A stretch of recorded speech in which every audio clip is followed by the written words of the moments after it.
What's up, my friends? My name is Jake, and I'm so glad you're here and ready to dive into some pretty fantastic stuff with me. I get so geeked out about the massive body of water that covers 70% of the world. You know the one, the ocean. I love everything about it. The way it comes in and goes out, the way sand feels between my toes, the mysterious and seemingly dangerous creatures of the deep. But by far, the best thing is how God created all of the beautiful and exciting things about it. And I'm pumped that we're diving into a few of those today. There's so much to learn and explore, and I'm ready to dive right in. One way we can get all of our fins in motion is to play a game. And I've got a super fun one for you. It's called Follow the Pearl. First, you'll see a pearl. Then, we'll hide it in one of our 3 clams and they will all start moving. So make sure to keep your eyes on that pearly prize. Those clams will shuffle around, and when they stop, you get to guess which clamshell the pearl is hiding in. This is gonna be so fun! If you're ready, let's count down from 3 and say shuffle. Here we go. 3, 2, 1, shuffle!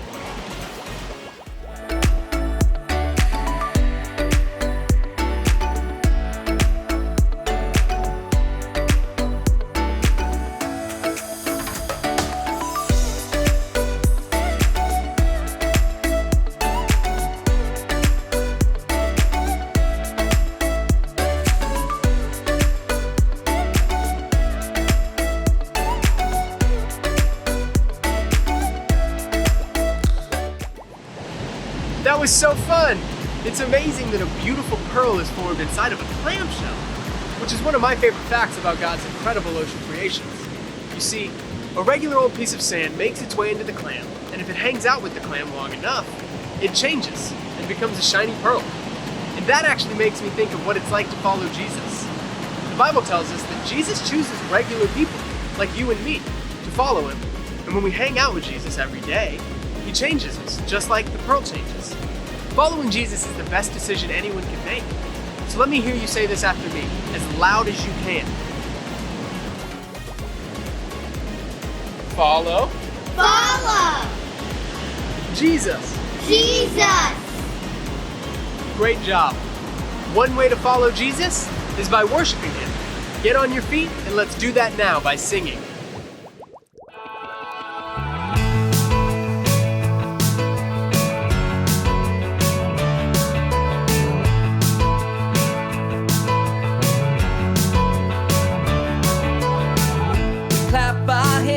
Praise your name, Jesus. We follow you for all our days, Jesus. We clap our hands and praise your name,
That was some great singing. Now, there's someone I want you to meet. She's full of knowledge and know-how, and she loves the ocean just as much as I do. Hey, hi, and hello, my friends. The name is Cora. Nice to meet you. Do you ever just love something so much that you can't get enough of it? Like your favorite candy or your favorite hobby, maybe? Well, that's exactly how I feel about the ocean.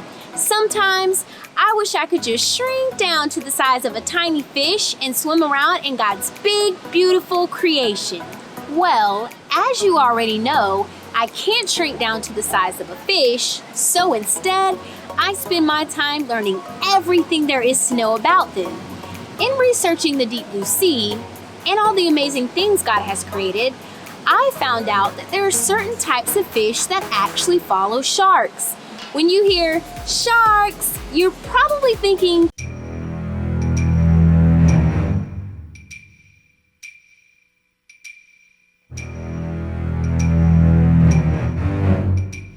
but there are actually a few different types of species that not only don't get eaten by sharks, but, catch this, they're friends.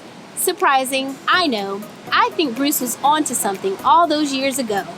These special chosen ones are called pilot fish. They actually become the shark's best friends, and the sharks welcome them along for the ride. This is because sharks and pilot fish have a mutualistic relationship, which simply means they both help each other out. The pilot fish keep the shark's body and teeth clean from harmful parasites and the leftover food that could still be hanging out in there after dinner. And in turn, the sharks offer protection to the pilot fish. But pilot fish aren't the only ones who have made friends with the sharks. There's another type of fish called remora or suckerfish, which are known for attaching themselves to the sharks and other large marine animals. Suckerfish have a flat, oval-sucking disc on the top of their heads that allows them to hitch a ride wherever its host may be heading. Next stop, New Zealand. Can you imagine just swimming on up to a big old sea-living carnivore and taking the chance that he might be your new best friend or he might eat you? Well, that's not going to happen with these guys. And here's why. The sharks can identify which fish are there to help and which fish are prey just by looking at them. And it might sound a little crazy to some, but I actually get it. See, when I started following Jesus, I was a lot like those little fishies. I was a bit unsure because I didn't quite know what was ahead of me. But I knew one thing. Jesus called me by my name. He met me exactly where I was, and he's taking me on the adventure of a lifetime. I don't always know where we're going or what lies ahead, but here's what I do know. Jesus is always with me, right beside me. Those sharks and fish may think they're pretty close, but I've found a best friend in Jesus that's stronger than any current you're gonna find in the deep blue. Following Jesus is the best decision anyone can make. Try it and see. That was fascinating. Can you believe that there are fish who are not only not afraid of sharks, but who actually follow their every move? Cora always helps us to understand more about how everything in creation points us to Jesus. That reminds me a lot of this guy from the Bible named Peter. Here, you guys check this out. God's story. Peter fishes for men. So part of God's story is about a guy named Peter, and it goes like this. Actually, hold it right there. Peter's real name was Simon. He lived in a place called Capernaum where he had a wife and worked as a fisherman. Simon was just a normal guy, but his life was about to change forever. See, Simon was fishing one day like usual when Jesus got into Simon's boat. He taught some people who were standing around. Then he said to Simon, "Go out into deep water. Let down your net so you can catch some fish." Simon had been fishing all night without catching anything. The last thing he wanted to do was go back out into deep water. But since Jesus told him to do it, Simon obeyed, even though it didn't make any sense. And guess what? He and all the other fishermen caught so many fish that their boats began to sink. When Simon finally got back to the shore, he fell to his feet in front of Jesus. He realized Jesus was not just a great teacher, he was God's son, and the rescuer God had promised. Jesus said, "Don't be afraid. From now on, you will be catching men." Jesus wanted Simon to know that now that he knew who Jesus was, he could tell other people who Jesus was too. In fact, Jesus gave Simon a new name, Peter. It means rock, because Jesus would use Peter to build his church. Sometimes we think of a church as a building, but really, it's people who follow Jesus. And just like we might use rocks to build a church building, Peter was one of the very first people to follow Jesus and show others how to follow him too. And that's part of the story of Peter. So, in case you missed it, here's the quick version. Simon was a normal guy. He lived in Capernaum. He was a fisherman. He met Jesus. Jesus told him to go to deep water. Simon obeyed. He caught fish. He realized Jesus was God's son. Jesus said Peter could tell others about Jesus. He called Simon Peter. And that's a part of God's story. The day Peter met Jesus changed his life forever.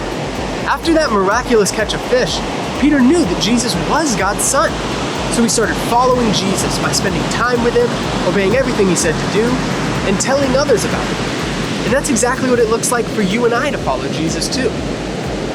Okay, I want to see if you can remember some things we've talked about today, so I have a couple questions.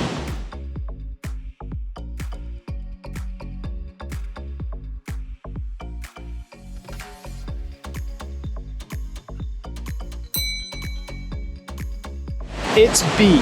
Jesus is God's son. Jesus loved Peter, and he loves you too. Okay, time for the next one.